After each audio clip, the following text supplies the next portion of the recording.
A grape in the girl's hand suddenly slipped from her grasp and rolled onto the floor, but she hesitated to pick it up. She was extremely nervous at that moment. The girl hurriedly and carefully crawled back to her bed.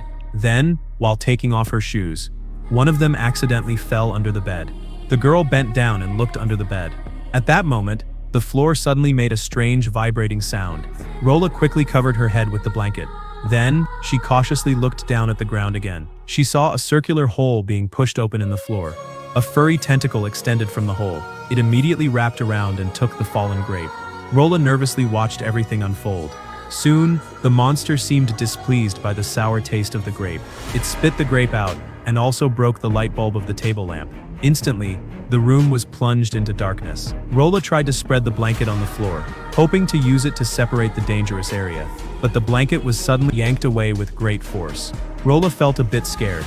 She dared not let the monster detect her until the room became quiet again. She finally fell asleep slowly. The next morning, when Rolla woke up, she was surprised to find the blanket and boots neatly placed at the foot of the bed. Even her pajamas had been changed. The hole in the floor was gone. Only the shattered light bulbs proved that what happened last night was not a dream. Soon after, John received an envelope with messy handwriting. The letter read that they hoped he could help deal with the monster under the bed. There were a few $100s tucked inside. At that moment, a knock came at the door. John opened the door and saw Rolla. While he was counting the money, Rolla kept playing with the chicken-shaped table lamp.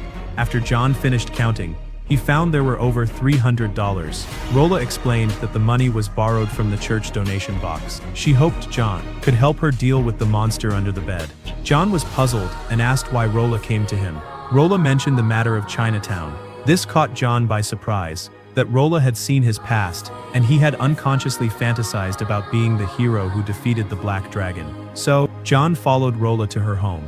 Rolla's parents' room was still in complete disarray, but John noticed there were no strange traces at the scene. If there had been a monster, there would definitely be some signs. However, Rolla believed the monster had taken her parents. John found several bullet casings on the floor, and a long, narrow claw mark on the cabinet. Can John help Rolla find her missing parents? What will they go through next? Please stay tuned for more exciting stories ahead.